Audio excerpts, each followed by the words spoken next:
ये एक और क्वेश्चन आया है जेईई एडवांस का 2025 का है, पेपर 2 का, और ये भी केमिकल काइनेटिक्स से रिलेटेड क्वेश्चन है। अब इस क्वेश्चन को पहले समझते हैं अपन, क्योंकि बहुत इजी क्वेश्चन है, बड़ी आसानी से आंसर आएगा। चले देखो इधर, ये बोल रहा है कि एक रिएक्शन है ए और आर और प्रोडक्ट बन रहा है। ठीक है भाई, ए और आर जो है एक रिएक्शन है, ए प्लस आर, और ये क्या बना रहा है, प्रोडक्ट बना रहा है। यहां तक कोई दिक्कत भाई है? अब ये बोल रहा है कि rate of this reaction measured, तो यहां पे अपने पास रेट आ गई है, रेट इज इक्वल टू के ए और आर। यहां तक कोई दिक्कत?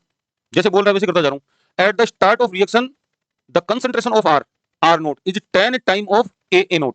तो इसका मतलब ये हो गया कि टी इज इक्वल टू 0 पर इसकी ए नोट कंसंट्रेशन है, इसकी 10 ए नोट कंसंट्रेशन है। ये समझ में आई क्या? क्योंकि जो आर नोट है वो ए नोट का 10 टाइम है। खुद बोल रहा है, मैं कुछ नहीं बोल रहा। अब ये बोल रहा है देखो इधर, the reaction can be considered pseudo first order reaction. इस रिएक्शन को इसने सूडो फर्स्ट ऑर्डर माना है। मान लो सूडो फर्स्ट ऑर्डर माना है, तो ये दोबारा लिखना पड़ेगा अपन को। अब सूडो फर्स्ट ऑर्डर मानने के पीछे क्या लॉजिक है वो सुनो, कि ये ए नोट है और ये 10 ए नोट है, ये अपने आप में एक्सेस है। तो इसका मतलब जब इसका रेट देंगे अपन, इसका जब रेट देंगे तो रेट देंगे के डैश इज इक्वल टू ए, नहीं के डैश, हाँ एक्सेस है। ठीक है, इसका मतलब ये हो गया कि जो के डैश है उसमें के और आर है, ये कांस्टेंट एक्चुअल। बात समझ में आ गई? यहां तक कोई दिक्कत?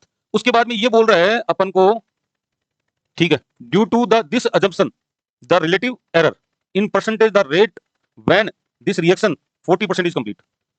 अच्छा, जब 40% कंप्लीट हो जाए, 40% कंप्लीट हो जाए, यानी प्रोडक्ट 40% बन जाए, तब अपन को रिलेटिव एरर निकालना है। ठीक है, वो तो निकल जाएगा। तो हम ये मान के चलते हैं शुरुआत में ये जीरो था। क्या था? जीरो था। अब ये 0.4 बना, तो ये कितना बचेगा भाई बताओ? देखिए 0.6 ए नोट ही तो बचेगा, और ये कितना बचेगा? 9.6 ए नोट।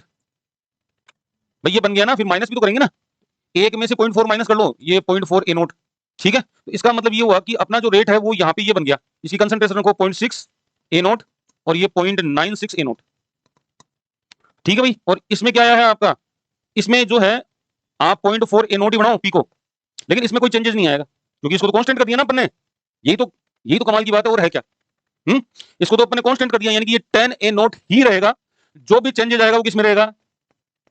0.6 ए नोट। तो इसका मतलब इसका क्या हो गया? इसका हो गया के आर ए, ये अलग था, तो ये के यहाँ पे 10 ए नोट लेंगे और इधर 0.6 ए नोट रखेंगे। अब हमें एरर निकालना है, तो एरर इन दोनों डिफरेंस और एक्चुअल से डिवाइड, बस percentage relative error, R A बोल दूंगे इसको, परसेंटेज रिलेटिव एरर। तो कैसे आएगा? इन दोनों में से ज्यादा कौन सा है, पहले उसको आगे लिख लेते हैं। वैसे तो मोड में लिखते हैं अपन, आप चाहो तो लिख लो। ठीक है, मोड में लिख लेते हैं। तो रियल क्या है? 9.6 ए नोट तो कर जाएगा ना, 9.6 इंटू 0.6, एक तो ये, ठीक है, और माइनस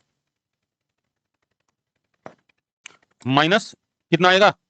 अरे यार 10 into 0.6 divided by 9.6 into 0.6। A note कर गया था, 0.6 से 0.6 काटो, खत्म।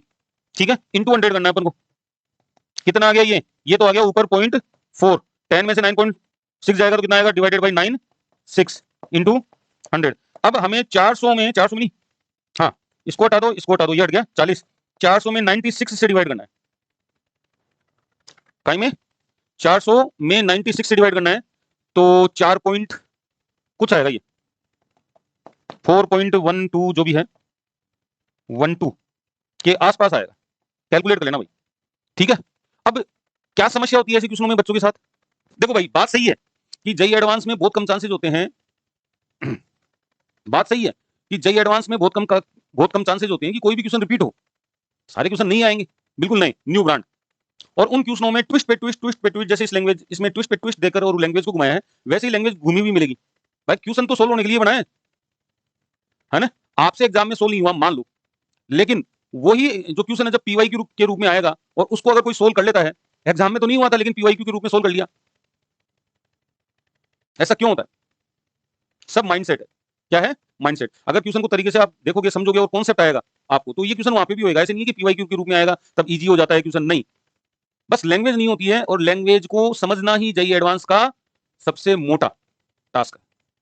ठीक है, तो लैंग्वेज को तरीके से पढ़ना है, समझना है, और फिर उसके हिसाब से कॉन्सेप्ट को अप्लाई करना है, आंसर जरूर आएगा आपका, क्वेश्चन जरूर सोल्व होगा। मिलते हैं नेक्स्ट वीडियो में, तब तक के लिए नमस्कार, जय हिंद, बाय बाय।